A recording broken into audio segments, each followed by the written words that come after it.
Bismillahirrahmanirrahim. Saya Nur Hazwani binti Hanafi, umur 23 tahun, lahir pada 31 Mac 1998. Saya menetap di Subang Jaya, Selangor. Saya cuba untuk interview dekat satu sekolah Ma'had Tafiz di Hulu Langat. Namanya Ma'had Tafiz Az-Zahrah. Bermula dari sekolah Ma'had tu, baru saya dapat satu semangat untuk melaksanakan dakwah. Daripada situ baru saya faham dakwah tu apa, bentuk tarbiyah tu macam mana, apa beza tarbiyah dan dakwah.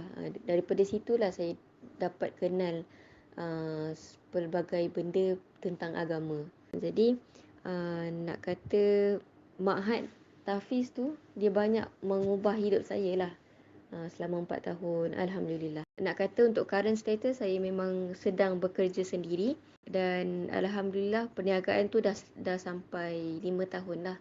Sebab saya meniaga tu sejak saya sedang belajar diploma.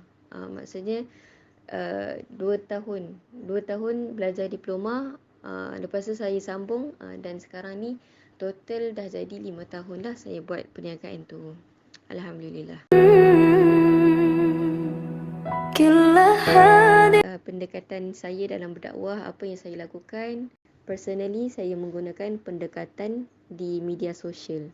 Waktu belajar di kuis, waktu tu saya sangat bergiat aktif di media sosial, which is saya sebenarnya merupakan seorang dropship buku tarbiyah sentap. Saya meminjam aura daripada tarbiyah sentap tu untuk menjadikan diri saya ni bermanfaat.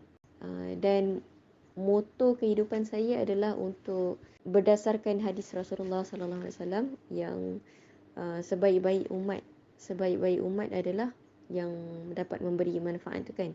Jadi itu adalah moto kehidupan saya, which is saya nak cuba untuk menjadikan diri saya ni bermanfaat. Jadi saya cuba untuk menggunakan kerjaya saya waktu tu, maksudnya menjadi dropship untuk buku tarbiyah sentap. Saya cuba untuk buat 2 in 1. Maksudnya di samping saya buat bisnes, tapi saya cuba untuk bagi manfaat dekat orang lain dengan dari segi penulisan dan juga video lah. Kadang-kadang saya ada juga buat video, bercakap-cakap depan kamera, bagi nasihat apa semua.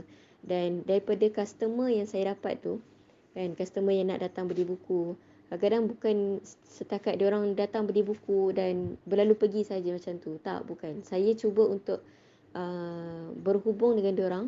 Maksudnya kalau ada apa-apa masalah, diorang datang cerita dekat saya macam tu. Sebenarnya saya tak minta pun.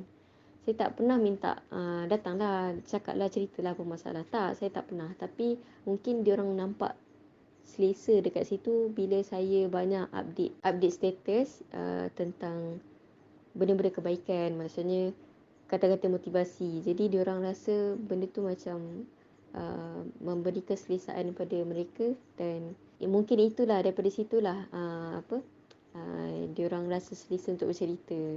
Dan saya rasa itu adalah peluang dakwah saya lah, peluang untuk saya dakwahkan untuk saling memberi kebaikan kepada semua orang, insyaAllah. Bagaimana anda lakukan? Saya menggunakan media sosial lah. Secara mudahnya saya menggunakan media sosial, pengaruh di media sosial. Sebenarnya tak adalah berpengaruh sangat. Setakat di kalangan pembeli buku saya je. Pembeli buku. Lepas tu dapat juga followers baru daripada pengaruh Zahirah. Maksudnya dia banyak promote saya. Dia banyak promote saya. Bukan promote sangat lah, dia banyak kenalkan saya pada followers dia. Jadi followers dia pun datang dekat saya, macam tu. Jadi saya sebenarnya banyak menumpang followers daripada orang lain sebenarnya, macam tu. Jadi orang ramai kenal daripada orang lain, macam tu.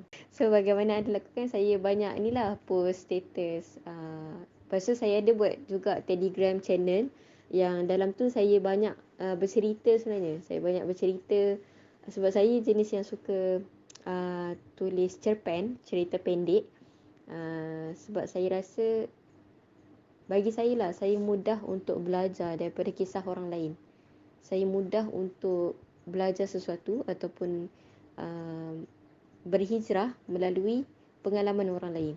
Jadi saya menggunakan pendekatan apa yang saya senang belajar tu untuk orang lain juga, yang mana jenis yang macam saya, yang jenis belajar daripada pengalaman orang.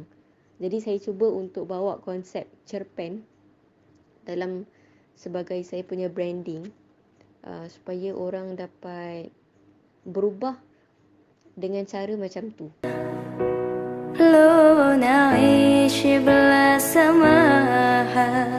Kenapa saya lakukan?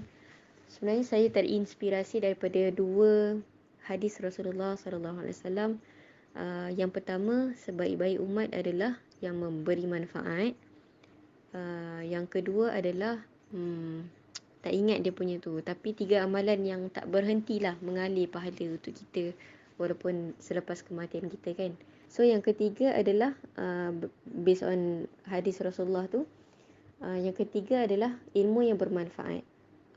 Jadi saya cuba untuk menggunakan ilmu yang bermanfaat tu. Maksudnya apa yang saya belajar daripada orang, belajar daripada pengalaman diri sini, saya cuba untuk sampaikan dekat orang lain. Itu kan dakwah namanya kan. Sebab dakwah ni memang skop dia luas. So untuk dakwah ni sebenarnya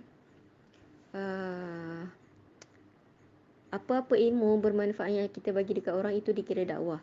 Jadi saya cuba untuk menggunakan inspirasi daripada hadis Rasulullah sallallahu alaihi wasallam tadi.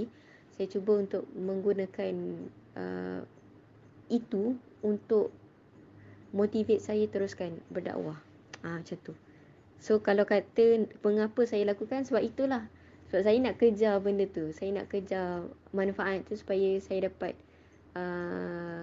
mengalir lah pahala tu walaupun selepas saya tak ada. Macam tu. وانت عايزنا بحب لو تضيق الأرض نسكن كالجل. Yang the best adalah saya menggunakan media sosial lah. Sebab saya yakin siapa yang follow saya tu, itulah orang yang memerlukan sesuatu daripada saya. Macam tu. So kalau nak kata tugas saya ni memberi kesan ataupun tak, 50-50. Saya tak saya just buat je. Orang terkesan ataupun tak, itu bukan tugas saya sebenarnya. Itu bukan tugas saya. Sebab yang memberi kefahaman adalah Allah. Yang memberi kesan tu pun Allah juga. Kita ni tugas kita adalah memberi je. Bagi je apa yang terbaik. Bagi kebaikan, bagi nasihat. Tapi yang mengubah hidup seseorang tu adalah diri sendiri. Tetap. Termasuk dengan diri saya sendiri. Kalau saya bagi tapi saya sendiri tak berubah, itu pun tak jadi juga. So dakwah ni bagi saya, dia bukan tentang berapa banyak kita bagi dekat orang, tapi ia tentang berapa banyak dakwah tu sendiri mengubah hidup kita.